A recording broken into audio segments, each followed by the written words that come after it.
Hello বন্ধুগণ, কেমন আছেন? আশা করি সকলেই ভালো আছেন। আজকে আমি আপনাদের সাথে BRTA ডিএল চেকার অ্যাপের বিস্তারিত আলোচনা করব। BRTA ডিএল চেকার যে অ্যাপটা আছে, অনেকেই যারা পুরাতন লাইসেন্সধারী আছেন, তারা অনেকেই বলতেছেন এই অ্যাপটি ভুয়া, এই অ্যাপটি কোনো কাজ করে না।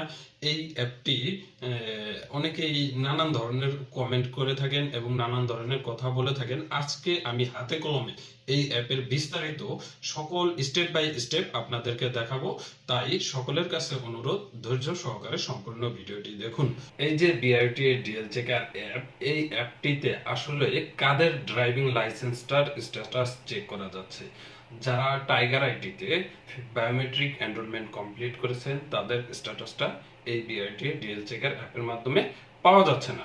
টাইগার আইটি সিস্টেমে আপডেট করা প্লে স্টোরে যে ডিএল চেকার অ্যাপটি পাওয়া যাচ্ছে, এই যে স্ক্রিনে দেখতে পাচ্ছেন, সেই অ্যাপটিতে টাইগার আইটির সকল স্ট্যাটাসগুলো আগে দেখা যাইতো।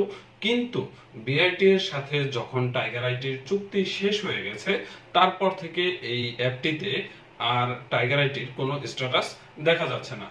যখন এই অ্যাপটিতে বর্তমানে শুধুমাত্র মাদ্রাজ সিকিউরিটিজ পেইন্টার্স লিমিটেডে যারা বায়োমেট্রিক এনরোলমেন্ট কমপ্লিট করেছেন, তাদের স্ট্যাটাসটা দেখা যাচ্ছে। এখন মাদ্রাজ সিকিউরিটিজ পেইন্টার্স লিমিটেড কবে কাজ শুরু করলো? 2021 সালের অগস্টের শেষ দিকে বা অগস্টের শুরুতে, মানে এক কথায় 2021 সালের অগস্টের শেষ দিকে অথবা সেপ্টেম্বরের ফার্স্ট থেকে যারা ফিঙ্গারপ্রিন্ট দিয়েছে, তাদের স্ট্যাটাসগুলো এই BRTA ডিএল চেকার অ্যাপের মাধ্যমে পাওয়া যাচ্ছে। এখন হচ্ছে BRTA ডিএল চেকার অ্যাপটি যেহেতু প্লে স্টোরে পাওয়া যাচ্ছে না, অ্যাপটি আপনি কোথায় পাবেন?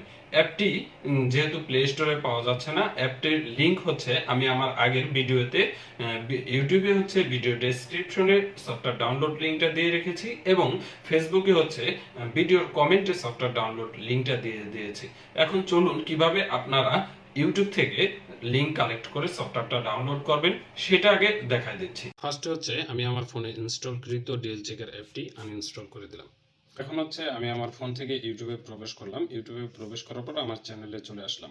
ড্রাইভিং লাইসেন্স স্ট্যাটাস সম্পর্কে যে সকল ভিডিওগুলো আমি পাবলিশ করছি, সকল ভিডিওর ডেসক্রিপশনে আমি হচ্ছে সফটওয়্যার ডাউনলোড লিঙ্কটা দিয়ে রাখছি। তারপর হচ্ছে আমি আমার পূর্বের ভিডিও যেটা পাবলিশ করছি সেটা ওপেন করলাম। ওপেন করার পর এটার ডেসক্রিপশন বক্সে চলে যাব। ডেসক্রিপশন বক্সে আসার পর দেখতে পাচ্ছেন সফটওয়্যার ডাউনলোড লিঙ্ক লেখা। এই সফটওয়্যার ডাউনলোড লিঙ্কের উপর আমি ক্লিক করব। ক্লিক করার পর আমাদেরকে সফটওয়্যার ডাউনলোডের জন্য ব্রাউজারে নিয়ে আসলো। তারপর এখান থেকে আমরা ডাউনলোড বাটনে ক্লিক করব। ডাউনলোড বাটনে ক্লিক করার পর চুজ অ্যাক্টিভিটি, এখান থেকে গুগল ক্রোম এই ব্রাউজারটা সিলেক্ট করে দেব। তারপর এই পেজে নিয়ে আসবে। এখান থেকে একটু জুম করে দেখাচ্ছি। ডাউনলোড এনিওয়েতে ক্লিক করব। এখন এই যে ডিটেলসে ক্লিক করে আমি দেখাচ্ছি আমার সফটওয়্যারটি ডাউনলোড হচ্ছে। এই যে দেখতে পাচ্ছেন আমার সফটওয়্যারটি ডাউনলোড হচ্ছে। এখন হচ্ছে আমি আপনাদেরকে দেখাবো আমার ফেসবুক পেজে যে ভিডিওটি পাবলিশ করেছি, সেই ভিডিওর কমেন্টে যে সফটওয়্যার লিঙ্কটা দেওয়া আছে, সেই লিঙ্কের মাধ্যমে কিভাবে আপনি এই সফটওয়্যারটি ডাউনলোড করবেন। চলুন তাহলে দেখে নিই। এখন হচ্ছে আমরা ফেসবুকের সফটওয়্যার ডাউনলোড লিঙ্ক দিয়ে আমাদের সফটওয়্যারটি ডাউনলোড করব। আমি আমার ফেসবুক পেজে চলে আসলাম। তারপর এইখান থেকে দেখাচ্ছি driving licence status online check, এটা কিভাবে, এই ভিডিওটার প্রবেশ করলাম। এই ভিডিও প্রবেশ করার পর এই ভিডিওর হচ্ছে কমেন্টে আমি সফটওয়্যার ডাউনলোড লিঙ্কটা দিয়ে রাখছি। কমেন্টে ক্লিক করলাম। কমেন্টে ক্লিক করার পরে যে ফার্স্ট কমেন্ট যেটা, সেটাই দেখতে পাচ্ছেন সফটওয়্যার ডাউনলোড লিঙ্ক। এই যে নিচে লেখা আছে BRTA ডিএল চেকার অ্যাপ। ওকে, আমরা এই ডাউনলোড লিঙ্কে ক্লিক করলাম। সফটওয়্যার লিঙ্কে ক্লিক করার পর আমাদের নতুন একটি পেজে নিয়ে আসবে। এইখানে আসার পর এই যে ডান কর্নারে, এখানে আসার পর আমরা ডাউনলোডে ক্লিক করব না। ডাউনলোডে ক্লিক করলে সফটওয়্যার ডাউনলোড হবে না। আমরা হচ্ছে এই যে ডান কর্নারে থ্রি ডট বাটন দেখতে, তিনটা ডট ডট দেখতে পাচ্ছি, এই থ্রি ডটের উপর ক্লিক করব। তারপর এখানে অনেকগুলো অপশন থাকবে, এখান থেকে ওপেন ইন ব্রাউজার এই বাটনে ক্লিক করব। তারপর আমাদের একটি ব্রাউজারে নিয়ে আসবে। আমাকে সরাসরি গুগল ক্রোম ব্রাউজারে নিয়ে আসছে, আপনাদের ফোন থেকে যে কোনো একটি ব্রাউজারে নিয়ে আসবে। তারপর হচ্ছে ডাউনলোড বাটনে ক্লিক করব।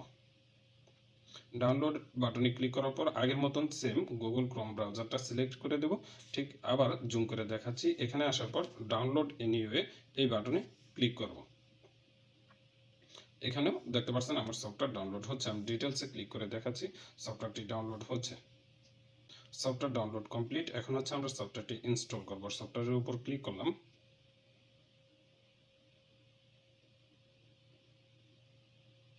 তারপর ইনস্টল বাটনে ক্লিক করব। ওকে, আমাদের software download install complete, app installed লেখা আসছে। এখন আমরা ডান দিয়ে এখান থেকে বের হয়ে গেলাম। আমাদের সফটওয়্যার ডাউনলোড কমপ্লিট, সফটওয়্যার ইনস্টলেশনও কমপ্লিট। এখন আমরা দেখব আমাদের ড্রাইভিং লাইসেন্সের স্ট্যাটাসটা কিভাবে চেক করব।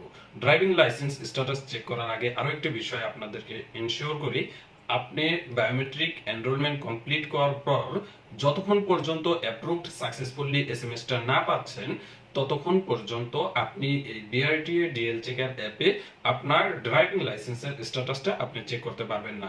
যদি অ্যাপ্রুভড সাকসেসফুলি মেসেজ আসার আগে আপনি আপনার ড্রাইভিং লাইসেন্স স্ট্যাটাস চেক করতে যান তাহলে আপনার এইরকম দেখাবে, স্ক্রিনে দেখতে পাচ্ছেন ঠিক এইরকম দেখাবে। যদি টাইগার আইটির লাইসেন্সধারী কোনো ব্যক্তি তাদের রেফারেন্স নাম্বার এখানে ইনপুট করে গেট ডাটায় ক্লিক করে তাহলে তাদেরটা আসবে ইনভ্যালিড ডাটা। চলুন এখন দেখে নিই আপনাদের স্ট্যাটাসগুলো কিভাবে চেক করবেন। এটা হচ্ছে আমার বায়োমেট্রিক এনরোলমেন্ট কমপ্লিট করার স্লিপ। এই স্লিপের মধ্যে দুইটা রেফারেন্স নাম্বার দেওয়া থাকে। এই যে স্লিপটা আমি জুম করে দেখাচ্ছি, প্রথমে একবারে সর্বপ্রথম লেখা আছে বিআরটিএ রেফারেন্স নম্বর। এই বিআরটিএ রেফারেন্স নাম্বার দিয়েও আপনি আপনার স্ট্যাটাসটা যাচাই করতে পারবেন এবং শেষে আরেকটি রেফারেন্স নাম্বার দেওয়া থাকে, এটা হচ্ছে রেফারেন্স নাম্বার লেখা থাকে। এই রেফারেন্স নাম্বার দিয়েও আপনি আপনার স্ট্যাটাসটা যাচাই করতে পারবেন। তাহলে এখন হচ্ছে আমরা আমাদের কাঙ্ক্ষিত সফটওয়্যারটি ওপেন করব। বিআরটিএ ডিএল চেকার অ্যাপটি ওপেন করলাম। ওপেন করার পর এইখানে আমাদের হচ্ছে রেফারেন্স নাম্বারটি প্রদান করব। রেফারেন্স নাম্বার প্রদান করার পর ডিএল নং এখানে সিলেক্ট করা আছে, আমরা ডান কর্নারে বিআরটিএ রেফার নংটা সিলেক্ট করে দেব। তারপর হচ্ছে গেট ডাটায় ক্লিক করব। এটা আসার কারণ হচ্ছে এইটার এখনো অ্যাপ্রুভড সাকসেসফুলি এসএমএস আসে না, সেই জন্য এটার গেট ডাটায় ক্লিক করার পর ডাটা নট ফাউন্ড লেখা আসছে। এখন হচ্ছে আমরা আরেকটি স্ট্যাটাস চেক করব। এখন আমি হচ্ছে 2020 সালে যে লাইসেন্সটি সেই লাইসেন্সের স্ট্যাটাসটা এখানে প্রদান করলাম। তারপর হচ্ছে গেট ডাটায় ক্লিক করলাম। ক্লিক করার পর আপনারা দেখতে পাচ্ছেন এখানে প্রদান 8 তারিখ 11 মাস 2020 সাল, মানে এই তারিখে সে হচ্ছে অস্থায়ী গাড়ি চালানোর অনুমতিপত্রটা পেয়েছে এবং সে হচ্ছে ফিঙ্গারপ্রিন্ট দিয়েছে 2021 সালের সেপ্টেম্বর মাসে, যেই কারণে তার স্ট্যাটাসটা বিআরটিএ ডিএল চেকার অ্যাপে পাওয়া যাচ্ছে। এখন হচ্ছে আমি আমার স্ট্যাটাসটা আপনাদেরকে চেক করে দেখাচ্ছি।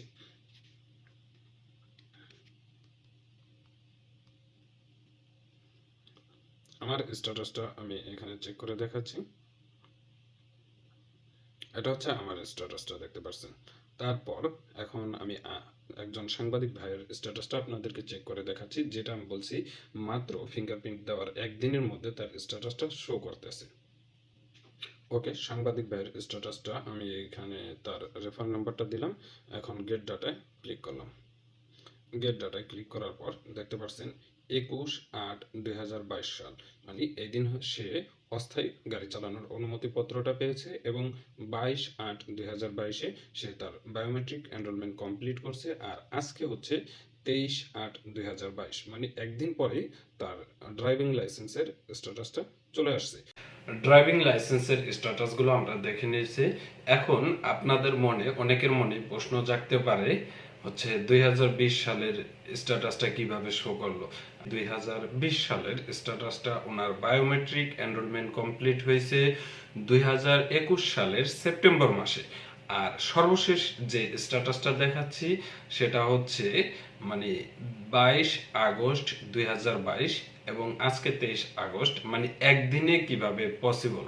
হ্যাঁ, অপেশাদার ড্রাইভিং লাইসেন্সের ক্ষেত্রে এর আগেও আমি বেশ কয়েকজনেরটা দেখছি একদিনই তাদের ফিঙ্গারপ্রিন্ট যেই দিন দিয়েছে সেই দিনই বায়োমেট্রিক ক্যাপচার কমপ্লিট, তারপর প্রুফ ভেরিফাইড সাকসেসফুলি এবং অ্যাপ্রুভড সাকসেসফুলি মেসেজটা একদিনই চলে আসছে। এটা হচ্ছে শুধু অপেশাদার ড্রাইভিং লাইসেন্সের ক্ষেত্রে এটা হয়ে থাকে।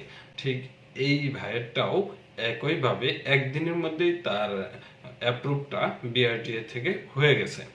এখন অনেকেই বলে থাকেন 1 মাস বা 1.5 মাস অনেকের মেসেজ আসে না। হয় কি কারণে আসে না, তার প্রথম কারণ হচ্ছে আপনারা যে সকল ডকুমেন্টগুলো সাবমিট করেছেন সেই সকল ডকুমেন্টগুলো কোনো মিসম্যাচ বা ডকুমেন্টে যদি কোনো ভুল থাকে তাহলে আপনাদের অ্যাপ্রুভড মেসেজ আসতে সময় লাগে। আবার অনেকের হচ্ছে শুধু ওটিপি কোডের পর আর কোনো মেসেজ আসে না, অনেক দিন পর দেখা যায় অ্যাপ্রুভ সাকসেসফুলি মেসেজটা আসে। ওটিপির পর আর মেসেজ না আসার কারণ হচ্ছে এমএসপি বিআরটিএ যেটা, তাদের সার্ভার প্রবলেমের কারণে মাঝে মাঝে মেসেজগুলো আসে না। মানে biometric capture complete, proof verified successfully, এই মেসেজগুলো আসে না সার্ভার প্রবলেমের কারণে। কিন্তু অ্যাপ্রুভড সাকসেসফুলি মেসেজটা অবশ্যই আসে।